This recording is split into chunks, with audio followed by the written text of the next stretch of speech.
প্রজাতন্ত্র দিবসে ক্রীড়া সামগ্রী বিতরণ যুব সমাজকে নেশামুক্ত রাখতে উদ্যোগ বিধায়কের। প্রজাতন্ত্র দিবস উপলক্ষে আজ গান্ধীগ্রাম গাঙ্গি স্কুল মাঠে ক্রীড়াপ্রেমীদের মধ্যে ক্রীড়া সামগ্রী বিতরণ করা হয়। এই কর্মসূচিতে উপস্থিত ছিলেন এলাকার বিধায়ক নয়ন সরকার। বিধায়ক নয়ন সরকার জানান, যুব সমাজকে খেলাধুলার প্রতি আরো বেশি করে আগ্রহ করে তোলা এবং নেশার করাল গ্রাস থেকে সমাজকে মুক্ত রাখাই এই উদ্যোগের মূল লক্ষ্য। তিনি বলেন, খেলাধুলার মাধ্যমে যুবদের শারীরিক ও মানসিক বিকাশ সম্ভব, পাশাপাশি একটি সুস্থ ও সুষ্ঠু সমাজ গঠন করা হয়। এদিন বিভিন্ন খেলাধুলার সামগ্রী পেয়ে খুশি ক্রীড়া প্রেমী যুবকরা। তারা জানান, এই ধরনের উদ্যোগ ভবিষ্যতে খেলাধুলার পরিবেশকে আরো মজবুত করবে।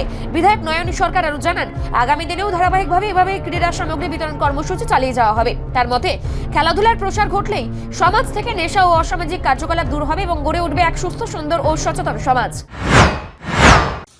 আজকে প্রজাতন্ত্র দিবস সারা দেশে পালিত হচ্ছে।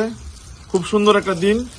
আজকে প্রজাতন্ত্র দিবস উপলক্ষে এখানে দুগাঙ্গি স্কুল মাঠে এখানে যারা ক্রীড়াপ্রেমী আছেন তারা বিভিন্ন খেলাধুলা করেন এই মাঠে। বা এই এলাকার যুবকরা যারা আছেন, কেউ ফুটবল খেলেন, কেউ ক্রিকেট খেলেন, কেউ ভলিবল খেলেন। তো তাদের মধ্যে আজকে ক্রীড়া সামগ্রী বিতরণ করা হয়। আমি আশা রাখছি যুবকরা আগামী দিন খেলাধুলার প্রতি আগ্রহ বাড়বে। এই রাজ্যে যে নেশার যে রমরমা, নেশা থেকে যুবকরা মুক্তি পাবে এবং সুন্দর সমাজ গঠন করবেন।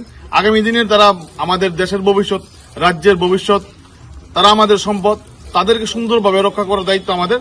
তার জন্য আজকে প্রয়াস করছি সারা বামুটিয়া বিধানসভা ব্যাপী বিভিন্ন জায়গাতে আমার এইরকম স্পোর্টসের জন্য, ক্রীড়া সামগ্রীর জন্য বিলি চলবে। আগামী দিনও জারি থাকবে এটা। রিপোর্ট সংবাদ প্রতীক্ষা।